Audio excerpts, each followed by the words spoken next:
Bismillahirrahmanirrahim, kita lanjut lagi. Sekarang kita fokus di bagian menu bantuan. Jika diklik menu bantuan, di sini akan menampilkan beberapa menu.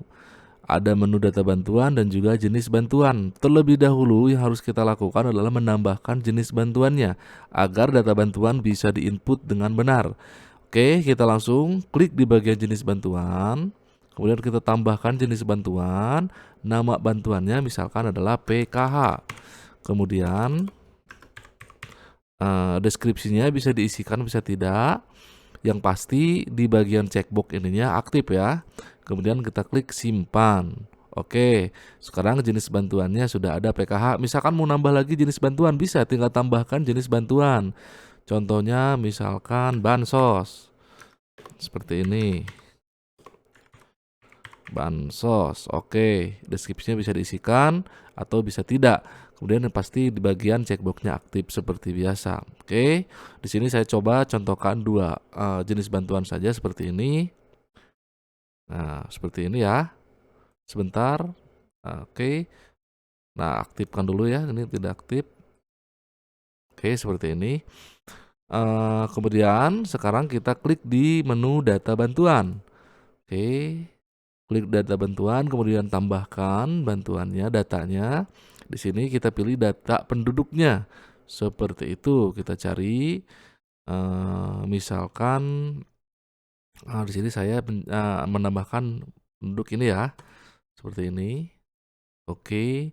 Kemudian nomor teleponnya bisa diisikan, bisa tidak. Jika ada nomor teleponnya bisa diisikan, kalau tidak, tidak usah. Seperti itu ya. Kemudian di bagian data bantuan, jenis bantuannya bisa kita pilih.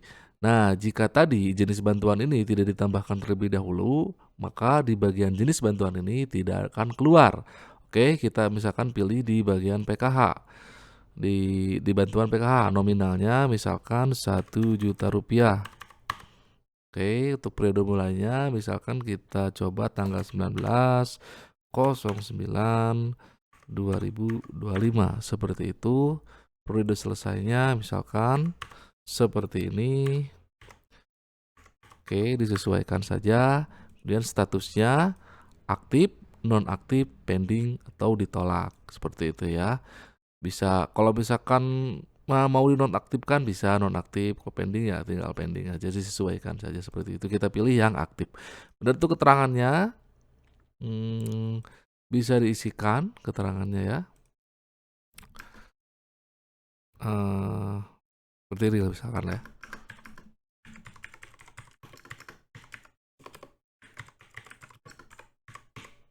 Seperti itu, kemudian kita klik simpan.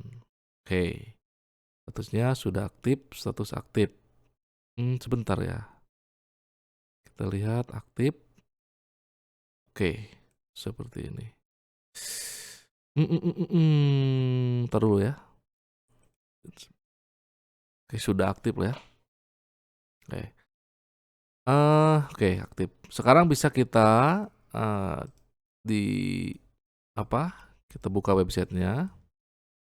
Jika misalkan warga ingin melihat status bantuan, bisa kunjungi website desa, kemudian dipilih di bagian ini ya, bantuan, bisa diisikan nomor NIK-nya, disesuaikan, kemudian nama lengkapnya juga bisa dipilih, seperti ini, bisa diketikkan nama lengkapnya, kemudian kita cari data bantuan. Oke, ada apa ini? NIK harus terdiri dari 16 digit.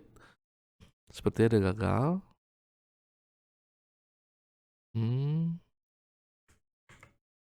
Seperti ini ya. Oke, kurang 1 ya. Seperti ini. Kita klik. Oke. Ada ya keluar datanya. Statusnya aktif. Oke. Kemudian di sini untuk detailnya juga ada. Nah, sekarang misalkan kita isikan datanya asal-asalan. Seperti ini. Yang tidak terdaftar di database penerima bantuan. Kalau kita klik, ya data bantuan tidak ditemukan dengan NIK dan nama yang Anda masukkan. Seperti itu ya, jadi tujuannya menambahkan data bantuan ini agar warga lebih mudah untuk mengakses atau mengetahui menerima bantuan atau tidak menerima bantuan dari desa. Jadi warga cukup mengunjungi website desa, kemudian tinggal masukkan NIK dan juga nama lengkapnya. Jika menerima bantuan maka akan keluar datanya. Jika tidak menerima bantuan maka datanya tidak akan keluar. Seperti itu ya. Nanti kita lanjut lagi di video selanjutnya.